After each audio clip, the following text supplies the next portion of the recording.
Hi friends, welcome back to my channel.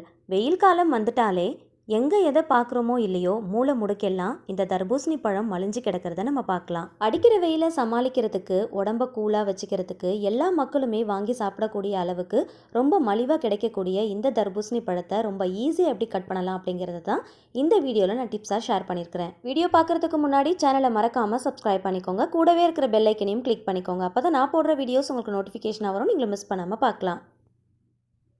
வெயில் காலம் வந்துட்டாலே அடிக்கிற வெயிலை சமாளிக்கிறதுக்கு எல்லாருக்குமே ஞாபகம் வரக்கூடிய முதல் பழம் என்னன்னு பார்த்தீங்கன்னா இந்த தர்பூசணி பழம் தான். இதை சாப்பிட்றதுக்கு ஆசைப்படாதவங்க இருக்கவே மாட்டாங்க. சின்ன குழந்தைங்கள்லேருந்து பெரியவங்க வரைக்கும் எல்லாருக்குமே இந்த பழம்னா அவ்வளோ பிடிக்கும். எல்லாருமே வாங்கி சாப்பிடக்கூடிய அளவுக்கு ரொம்ப மலிவான விலையில் எங்கே பார்த்தாலும் ஈஸியாக கிடைக்கக்கூடிய பழமும் இதுதான். இதை கொஞ்சம் பெரிய சைஸில் வாங்கிட்டு வந்துட்டோன்னு வைங்களேன், கட் பண்ணுறது ரொம்ப சிரமமாக இருக்கும். எப்படி ஈஸியாக கட் பண்ணலாம் அப்படிங்கிறதையும், பழம் தனியாக விதை தனியாக எப்படி ரொம்ப ஈஸியாக பிரிக்கலாம் அப்படிங்கிறதையும், ரொம்ப ஏடாகுடமாக போட்டு கட் பண்ணிடாமல் பார்க்குறதுக்கு அழகாக நல்ல ஸ்லைஸாக எப்படி கட் பண்ணலாம் அப்படிங்கிறதையும் வீடியோவில் நான் டீட்டெயிலாக சொல்லியிருக்கேன். ஸோ வீடியோட எண்டு வரைக்கும் ஸ்கிப் பண்ணாமல் பாருங்கள், அப்போ தான் உங்களுக்கு புரியும். பழத்தை கட் பண்ணுறதுக்கு முன்னாடி கத்தியை நல்லா ஷார்ப் பண்ணிக்கோங்க. எடுத்ததுமே ஸ்ட்ரைட்டாக கட் பண்ணிடாமல் ஃபஸ்ட்டு ஒரு கோடு போட்டுக்கோங்க. போட்டுட்டு அதுக்கப்புறமா கத்தியை உள்ளே விட்டுட்டு கட் பண்ணிங்க அப்படின்னா ரொம்ப ஈஸியாக கட் பண்ணிடலாம். ஏன் அப்படின்னா மேலே இருக்கிற தோல் ரொம்ப தடிமனாக இருக்கிறதுனால கட் பண்ணுறது நமக்கு ரொம்ப சிரமமாக இருக்கும். அதனால் கத்தியை ஃபஸ்ட்டு லைட்டாக உள்ளுக்க விட்டுட்டு அதுக்கப்புறம் கட் பண்ணிங்க அப்படின்னா கத்தி உள்ளே போயிடுச்சு அப்படின்னா பழம் உள்ளே சாஃப்டாக இருக்கும் இல்லையா, ஸோ ரொம்ப ஈஸியாக கட் பண்ணிடலாம். அதே போல் பழத்தை கட் பண்ணும்போது இந்த மாதிரி சைடில் வச்சு கட் பண்ணிக்கோங்க. ஸ்ட்ரைட்டாக வச்சு நீல வாக்கில் கட் பண்ணாமல் குறுக்கு வாக்கில் கட் பண்ணிங்க அப்படின்னா கட் பண்ணுறது நமக்கு ரொம்ப ரொம்ப ஈஸியாக இருக்கும். குறுக்கில் வச்சு கட் பண்ணும்போது கட் பண்ணுறதும் ரொம்ப ஈஸியாக இருக்கும். ரெண்டும் ஒரே ஷேப்பில் நமக்கு கிடைக்கும். இதில் ஒரு பகுதியை மட்டும் தான் நான் எடுத்து நான் உங்களுக்கு கட் பண்ணி காட்ட போகிறேன்.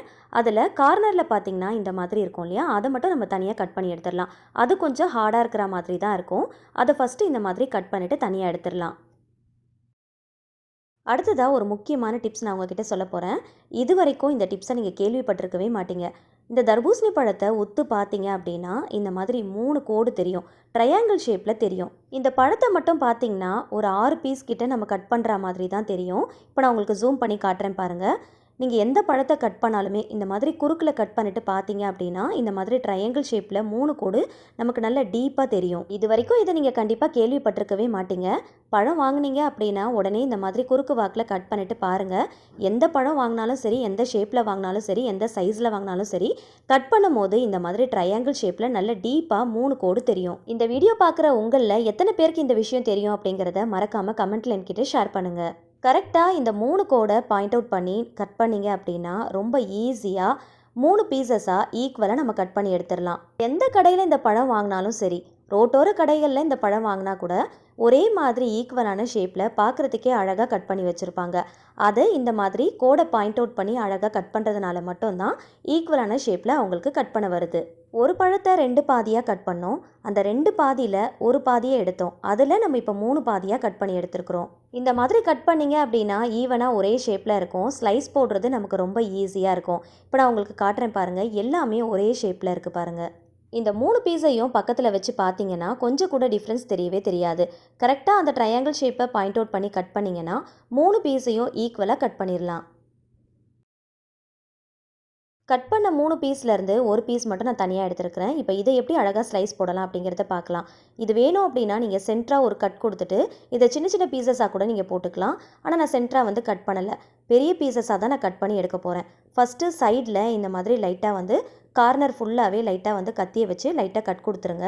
3 கார்னர்லேயும் ரொம்ப டீப்பாக கட் பண்ணாமல் லைட்டாக கட் பண்ணிவிட்டு கொஞ்சம் லைட்டாக லூஸ் கொடுத்துட்டு அதுக்கப்புறமா சென்டரில் பீஸ் போட்டிங்க அப்படின்னா எடுக்கும் போது ரொம்ப ஈஸியாக இருக்கும். நான் வீடியோவில் காட்டியிருக்கிற மாதிரி நீங்களும் ட்ரை பண்ணி பாருங்கள். இந்த மாதிரி சென்டரில் ஒரே மாதிரி பீஸ் போட்டுட்டு அதுக்கப்புறமா இந்த மாதிரி அடியில் விட்டு எடுத்தீங்க அப்படின்னா ரொம்ப ஈஸியாக வந்துடும். நம்ம சென்டரில் பீஸ் போட்டுட்டு அதுக்கப்புறமா கார்னரில் கட் பண்ணி எடுக்கிறத விட ஃபஸ்ட்டு கார்னர் ஃபுல்லாக லைட்டாக கட் பண்ணி லூஸ் கொடுத்துட்டு அதுக்கப்புறமா சென்டரில் பீஸ் போட்டுட்டு எடுத்தோம் அப்படின்னா பழம் ரொம்ப ஈஸியாக வந்துடும். தர்பூசணி பழத்துடைய தோல் ரொம்ப ஹார்டாக தான் இருக்கும், ஆனால் பழம் பார்த்திங்கன்னா ரொம்ப சாஃப்டாக இருக்கும். ஆனால் அந்த காயிலேருந்து அந்த பழத்தை தனியாக பிரித்து எடுக்கிறது நமக்கு சரியாக வராது. ஸோ கொஞ்சம் கூட அதில் ஒட்டாமல் நம்ம கொஞ்சம் கூட மிச்சம் வைக்காமல் அழகாக பிரித்து எடுக்கிறதுக்கு இந்த ஒரு சின்ன டிப்பை ஃபாலோ பண்ணிக்கோங்க. இந்த மாதிரி கட் பண்ணிங்க அப்படின்னா ஒரே மாதிரி ஷேப்பில் கட் பண்ணி எடுத்துக்கலாம். அது மட்டும் இல்லைங்க, பழத்தை கொஞ்சம் கூட வேஸ்ட் பண்ணாமல் பார்க்குறதுக்கும் அழகாக ஒரே மாதிரி ஸ்லைஸ் போட்டு எடுத்துடலாம். ஏடாகூடமாக கட் பண்ணோம் அப்படின்னா இந்த பழத்துலேருந்து தண்ணி எல்லாமே வெளியில் வர ஆரம்பிக்கும். ஸோ அந்த ஜூஸ் எல்லாமே வெளியில் வீணாக போயிடும். இது தண்ணி பழம் அப்படிங்கிறதுனால இதை கட் பண்ணும் போதே இதில் இருக்கிற தண்ணி அந்த ஜூஸ் எல்லாமே வெளியில் வந்துருச்சு அப்படின்னா பழம் வந்து அந்தளவுக்கு பெருசாக டேஸ்ட் இருக்காது.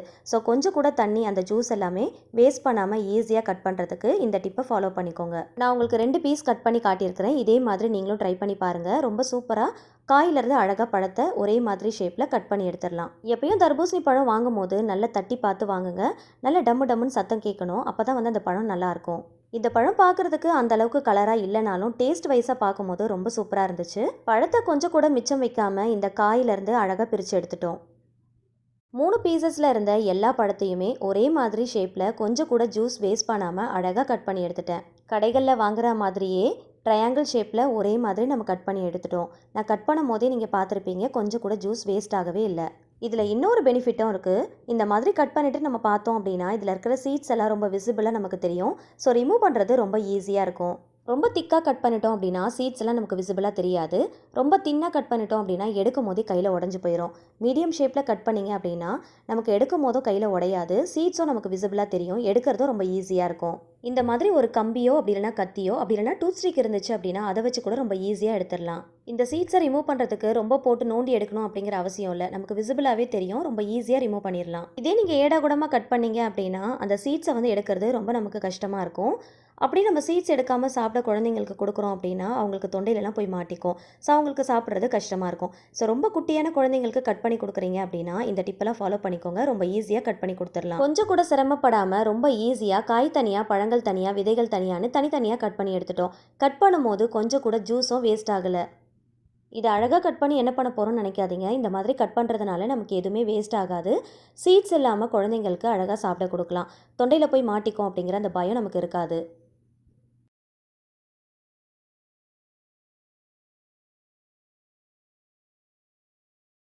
இந்த வாட்டர்மெலான் சீட்ஸை தூக்கி போட்டுறாதீங்க. இதை அப்படியே ஸ்டோர் பண்ணி வச்சுக்கோங்க. இதை நல்லா சுத்தமாக வாஷ் பண்ணிவிட்டு நல்லா காய வச்சு எடுத்து ஸ்டோர் பண்ணி வச்சுக்கோங்க. இதில் எக்கச்சக்கமான பெனிஃபிட்ஸ் இருக்குது. அது என்ன அப்படிங்கிறத நான் கண்டிப்பாக ஒரு வீடியோவில் ஷேர் பண்ணுறேன். அடுத்த டிப் என்னென்னு பார்க்கலாம். இதுக்காக நான் இடியாப்ப அச்சு தான் எடுத்துருக்கிறேன். தர்பூசணி பழத்தை இடியாப்ப அச்சில் எப்படி யூஸ் பண்ணலாம், எதுக்காக யூஸ் பண்ணலாம் அப்படிங்கிறத பார்க்கலாம். இடியாப்ப அச்சில் குட்டி குட்டியாக ஹோல்ஸ் இருக்கிற மாதிரி பிளேட்டை உள்ளே போட்டுக்கலாம். தர்பூசணி பழத்தை குட்டி குட்டி பீசஸாக கட் பண்ணிவிட்டு இப்போ இந்த இடியாப்ப அச்சுக்குள்ளே போட்டுக்கோங்க.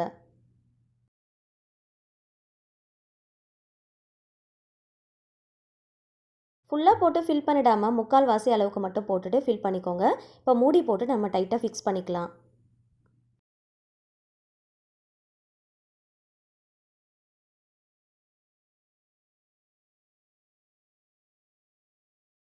இதை அப்படியே ரொட்டேட் பண்ணிங்க அப்படின்னா இதில் இருக்கிற ஜூஸ் எல்லாமே ரொம்ப ஈஸியாக வந்துடும். இந்த மாதிரி இடியாப்ப அச்சில் நீங்கள் பிழியும் போது நமக்கு ரொம்ப ஈஸியாக இருக்கும். எமர்ஜென்சி டைமில் கண்டிப்பாக நமக்கு ரொம்பவே யூஸ்ஃபுல்லாக இருக்கும். கரண்ட் ஏதாவது போயிடுச்சு அந்த டைமில் நீங்கள் ஜூஸ் போடணும் அப்படின்னாலோ இல்லைனா மிக்ஸி ஏதாவது ரிப்பேராக இருக்கிற டைம்லையோ இந்த டிப் கண்டிப்பாக உங்களுக்கு ரொம்பவே யூஸ்ஃபுல்லாக இருக்கும். சப்போஸ் வந்து ஹாஸ்பிட்டலில் யாராவது இருக்கிறாங்க, அவங்களுக்கு ஜூஸ்லாம் போட்டு தரணும் அப்படின்னா அந்த மாதிரி டைமில் இந்த குட்டி டிப்ஸை நீங்கள் ஃபாலோ பண்ணிக்கலாம். இல்லைனா நீங்கள் ட்ராவல் டைமில் கூட யூஸ் பண்ணிக்கலாம். ஜூஸை நம்ம அழகாக பிழிஞ்சு எடுத்துட்டோம். இப்போ சீட்ஸ்லாம் இருக்கிற மாதிரி பழங்களை கட் பண்ணி போட்டால் கூட நம்ம இடியாப்பாச்சுக்குள்ளே குட்டி குட்டி கண் இருக்கிற மாதிரி பிளேட்டு தான் போட்டிருக்கோம் இல்லையா? ஸோ அந்த சீட்ஸ் எல்லாமே அது உள்ளேயே ஃபில்டர் ஆகிடும், நமக்கு வெளியில் வராது. இது தர்பூசணி பழத்துக்கு மட்டும் இல்லைங்க, ரொம்ப சாஃப்டாக இருக்கக்கூடிய ஃப்ரூட்ஸ் எல்லாத்துலேயுமே இந்த மாதிரி நீங்கள் ஜூஸ் போட்டுக்கலாம். கிரேப்ஸ் போடலாம், ஆரஞ்சு பழம் போடலாம். இந்த மாதிரி சாஃப்டாக இருக்கிற ஃப்ரூட்ஸ் எல்லாத்தையுமே இதுக்குள்ளே போட்டுட்டு நம்ம ஜூஸ் போட்டுக்கலாம். இதே மாதிரி மாதுளை பழத்தை கூட நீங்கள் உரிச்சிட்டு உள்ளே போட்டுட்டு ரொட்டேட் பண்ணிங்க அப்படின்னா ஜூஸ் எல்லாமே நமக்கு தனியாக பிரிஞ்சு வந்துடும். சாஃப்டாக இருக்கிற ஃப்ரூட்ஸ் மட்டும் தான் நம்மளால் இந்த மாதிரி போட்டுட்டு ரொட்டேட் பண்ண முடியும். ஹார்டாக இருக்கிற ஃப்ரூட்ஸை கண்டிப்பாக இதில் போட்டுட்டு ரொட்டேட் பண்ண முடியாது. அதுக்கு கண்டிப்பாக நீங்கள் மிக்ஸி ஜார் தான் யூஸ் பண்ணணும். பெரிய பழமாக வாங்குகிறோம் அப்படின்னா மொத்தத்தையும் ஒரே நாளில் நம்மளால் யூஸ் பண்ணிட முடியாது இல்லையா? ஸோ ஒரு பாதியை நம்ம யூஸ் பண்ணிவிட்டு மீதி பாதியை நம்ம ஸ்டோர் பண்ணி வைப்போம். ஸோ அந்த மாதிரி ஸ்டோர் பண்ணும்போது இந்த ஒரு சின்ன டிப்பை ஃபாலோ பண்ணிக்கோங்க. ஒரு பல்லு பூண்டை தோல் உரிச்சிட்டு இந்த மாதிரி சென்டரில் வச்சுருங்க. அதுக்கு மேலே இந்த மாதிரி கிளிங் ரேப் கவர் வச்சு நல்லா ரேப் பண்ணிக்கோங்க. கிளிங் ரேப் கவர் எல்லார்கிட்டையும் இருக்கும்னு சொல்லிட முடியாது இல்லையா? சப்போஸ் உங்ககிட்ட இது இல்லை அப்படின்னா இதுக்கு பதிலாக நல்ல பெரிய அகலமான தட்டாக பார்த்து எடுத்துக்கோங்க. அதை போட்டுட்டு நல்லா டைட்டாக கவர் பண்ணி மூடி வச்சுக்கோங்க. எதுக்காக இந்த மாதிரி பூண்டை வச்சுட்டு கவர் பண்ணுறோன்னு கேட்டிங்கன்னா, எந்த ஒரு பொருளையுமே நம்ம அப்படியே வச்சோம் அப்படின்னா அந்த அளவுக்கு பெருசாக பாதிப்பு ஏற்படாது. ஆனால் கட் பண்ணிட்டு நம்ம வச்சோம் அப்படின்னா நம்ம கண்ணுக்கே தெரியாத பாக்டீரியாஸ் சீக்கிரமாக அதில் ஃபார்ம் ஆக ஆரம்பிச்சிரும். ஸோ அதை அவாய்ட் பண்ணுறதுக்காக தான் இந்த மாதிரி பூண்டு வச்சு நம்ம டைட்டாக கவர் பண்ணுறோம். இந்த மாதிரி பூண்டு வைக்கிறதுனால டேஸ்ட்டில் எந்த விதமான டிஃப்ரென்ஸோ தெரியாது. அந்த ரா ஸ்மெல் ஸ்மெல்லும் நமக்கு வராது. இந்த மாதிரி கட் பண்ணி வச்ச பழத்தை இந்த மாதிரி ஸ்டோர் பண்ணி வச்சு பாருங்கள். நெக்ஸ்ட் டே எடுத்து பார்க்கும்போது நம்ம கட் பண்ணும் போது சாப்பிடும் போது எந்த அளவுக்கு டேஸ்ட் இருக்கோ அதே மாதிரி தான் இருக்கும். கொஞ்சம் கூட டிஃப்ரென்ஸ் தெரியாது. ஒரு சில டைம் கட் பண்ணி வைக்கிற ஃப்ரூட்ஸ் சளிச்சு போன மாதிரி ஆகிடும். ஆனால் இந்த மாதிரி கட் பண்ணி ஸ்டோர் பண்ணி ரெஃப்ரிஜரேட் பண்ணிவிட்டு யூஸ் பண்ணிக்கோங்க. ஃப்ரிட்ஜில் வைக்காமல் வெளியில் வைக்கக்கூடாது. ஸோ ஃப்ரிட்ஜில் வச்சுட்டு நீங்கள் யூஸ் பண்ணி பாருங்கள். டேஸ்ட்லேயும் டிஃப்ரென்ஸ் தெரியாது, ஸ்மெல்லும் எந்த விதமான ஸ்மெல்லும் நமக்கு வராது. இந்த ஃப்ரூட்டை நீங்கள் குழந்தைங்களுக்கு ஸ்நாக்ஸ் பாக்ஸில் வச்சு பேக் பண்ணி சென்ட் பண்ணணும் அப்படின்னு நினச்சிங்கன்னா அப்படியே வச்சிடாமல் இந்த மாதிரி சென்டராக வச்சு இந்த மாதிரி குட்டி குட்டி பீசஸாக கட் பண்ணிவிட்டு பாக்ஸில் போட்டு நீங்கள் சென்ட் பண்ணலாம். இதை அப்படியே பவுலில் போட்டுட்டு ஒரு 2 ஸ்டிக் வச்சுட்டு கொடுத்தீங்க அப்படின்னா அழகாக எடுத்து சாப்பிட்ருவாங்க. கொஞ்சம் கூட சீட்ஸ் இல்லாமல் அழகாக கட் பண்ணி கொடுத்தா மாதிரி இருக்கும்.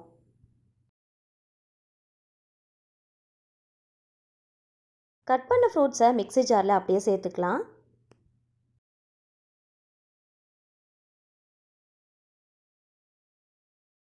ஆல்ரெடி இந்த ஃப்ரூட் நல்ல ஸ்வீட்டாக தான் இருக்கும். எக்ஸ்ட்ராவாக தேவைப்பட்டுச்சு அப்படின்னா உங்களுக்கு தேவைப்படுற அளவுக்கு சுகர் ஆட் பண்ணிக்கோங்க. கொஞ்சம் கூட தண்ணி சேர்க்காம நல்லா அரைச்சி எடுத்துகிட்டு வந்துடலாம்.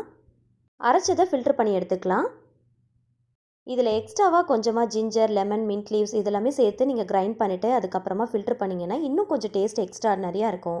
அந்த டேஸ்ட் அண்ட் ஃப்ளேவர் உங்களுக்கு பிடிக்கும் அப்படின்னா அதை என்ஹான்ஸ் பண்ணுறதுக்காக எக்ஸ்ட்ராவாக ஆட் பண்ணிவிட்டு கிரைண்ட் பண்ணிவிட்டு அதுக்கப்புறமா சர்வ் பண்ணிக்கலாம். இது உங்களுக்கு எப்படி பிடிக்குமோ அந்த மாதிரி நீங்கள் சர்வ் பண்ணிக்கோங்க. எக்ஸ்ட்ராவாக ஹனி ஆட் பண்ணிக்கலாம். அப்படி இல்லைனா எக்ஸ்ட்ராவாக ஃப்ரூட்ஸ் எல்லாம் கூட கட் பண்ணிவிட்டு இது கூட சேர்த்துக்கலாம். உங்களுடைய க்ரியேட்டிவிட்டிக்கு ஏற்ற மாதிரி கார்னிஷ் பண்ணிக்கோங்க. கிட்ஸ் எல்லாருமே லைக் பண்ணி என்ஜாய் பண்ணி குடிப்பாங்க.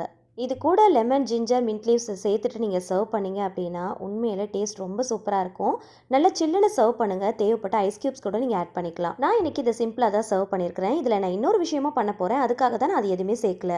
இதை அப்படியே நீங்கள் ரெடி பண்ணிவிட்டு ஐஸ் ட்ரேயில் ஊற்றி நல்லா ஃப்ரீஸ் பண்ணிவிட்டு அதுக்கப்புறம் ஜிப்லாக் கவரில் போட்டு ஸ்டோர் பண்ணி வச்சுட்டு தேவைப்படும் போது கொஞ்சமாக வாட்டரில் கூட நீங்கள் மிக்ஸ் பண்ணிவிட்டு சர்வ் பண்ணிக்கலாம். ஒர்க்கிங் விமன்ஸாக இருக்கீங்க இல்லைனா எங்கேயாவது வெளியில் போயிட்டு வரோம் அப்படின்னா டக்குன்னு எடுத்து கிளாஸில் போட்டுட்டு கொஞ்சமாக வாட்டர் ஊற்றி நல்லா மிக்ஸ் பண்ணிவிட்டு சர்வ் பண்ணிக்கலாம். நான் இதை ஐஸ் ட்ரேயில் ஊற்றிருக்கிறேன். குழந்தைங்க ஐஸ் கேட்டாங்க அப்படின்னா இந்த மாதிரி ட்ரேயில் ஊற்றிட்டு ஃப்ரீசரில் ஒரு 8 hours கிட்ட அப்படியே வச்சுருங்க. 8 hours கழித்து எடுத்து பார்க்கலாம். சப்போஸ் உங்ககிட்ட இந்த மாதிரி ஐஸ் ட்ரே இல்லை அப்படின்னா நார்மல் கிளாஸ்லையோ அப்படின்னா யூஸ் அண்ட் த்ரோ கிளாஸ்லையோ ஊற்றிட்டு ஒரு ஸ்டிக் வச்சுட்டு கூட நீங்கள் ஃப்ரீசரில் அப்படியே வச்சிடலாம். 8 hours கழித்து வெளியில் எடுக்கிறோம் அப்படின்னா ஃப்ரீசரில் வச்சு எடுத்துருக்கிறதுனால ஐஸ் கட்டி ரொம்ப கட்டியாக இருக்கிற மாதிரி இருக்கும். உடனே நம்மளால் டீமோல் பண்ண முடியாது. அதனால் கொஞ்சம் பாத்திரத்தில் தண்ணி ஊற்றிட்டு ஐஸ் ட்ரேவே ஒரு 2 செகண்ட் மட்டும் உள்ளே வச்சுட்டு எடுத்தீங்க அப்படின்னா ரொம்ப ஈஸியாக டீமோல் பண்ணிடலாம். ரொம்ப ஈஸியாக சிம்பிளாக வீட்டிலேயே வாட்டர்மெலான் வச்சு இந்த மாதிரி ஐஸ்கிரீமை உங்கள் வீட்டு குட்டீஸ்க்கு செஞ்சு கொடுங்க. இதை அப்படியே ஊற்றி ஜூஸாகவும் கொடுக்கலாம். அப்படி இல்லைனா இந்த மாதிரி ஃப்ரீசரில் வச்சு ஐஸ் மாதிரி ப்ரிப்பேர் பண்ணியும் கொடுக்கலாம். ரெண்டுமே செம்ம டேஸ்ட்டாக இருக்கும். கண்டிப்பாக ட்ரை பண்ணி பாருங்கள். ஜூஸோ ஐஸோ கடைகளில் வாங்கி கொடுக்காம உங்கள் கையால் குழந்தைங்களுக்கு பிடிச்ச மாதிரி வீட்டிலேயே அழகாக செஞ்சு கொடுங்க. ஆர்டிஃபிஷியல் கலர்ஸ்லாம் எதுவுமே சேர்க்காம நேச்சுரலாக ஃப்ரூட் வச்சு அழகாக இந்த மாதிரி ஒரு ஐஸ்கிரீமை சூப்பராக ப்ரிப்பேர் பண்ணலாம். இந்த வீடியோவில் நான் ஷேர் பண்ணியிருக்கிற டிப்ஸ் அண்ட் ட்ரிக்ஸ் ரெசிபிஸ் எல்லாம் உங்களுக்கு பிடிச்சிருந்துச்சுன்னா மறக்காமல் வீடியோக்கு ஒரு லைக் கொடுங்க. உங்களோட ஃபேமிலி அண்ட் ஃப்ரெண்ட்ஸ் கூட ஷேர் பண்ணிக்கோங்க. இந்த வீடியோ பார்க்குற எல்லாருமே கண்டிப்பாக தர்பூசணி பழத்தை இந்த சம்மரில் வாங்குவீங்க. ஸோ வாங்கும் போது கண்டிப்பாக இந்த மாதிரி எல்லாம் ட்ரை பண்ணி பார்த்துட்டு உங்களோட ஃபீட்பேக்கை கமெண்ட் செக்ஷனில் மறக்காமல் ஷேர் பண்ணிக்கோங்க. இதே போல் இன்னும் யூஸ்ஃபுல்லான இன்ட்ரெஸ்டிங்கான கண்டென்ட் தெரிஞ்சுக்க ஆசைப்பட்டீங்கன்னா என்னோட சேனலை மறக்காமல் சப்ஸ்கிரைப் பண்ணிட்டு தொடர்ந்து சப்போர்ட் பண்ணுங்கள். Thank you so much. கீப் வாட்சிங்.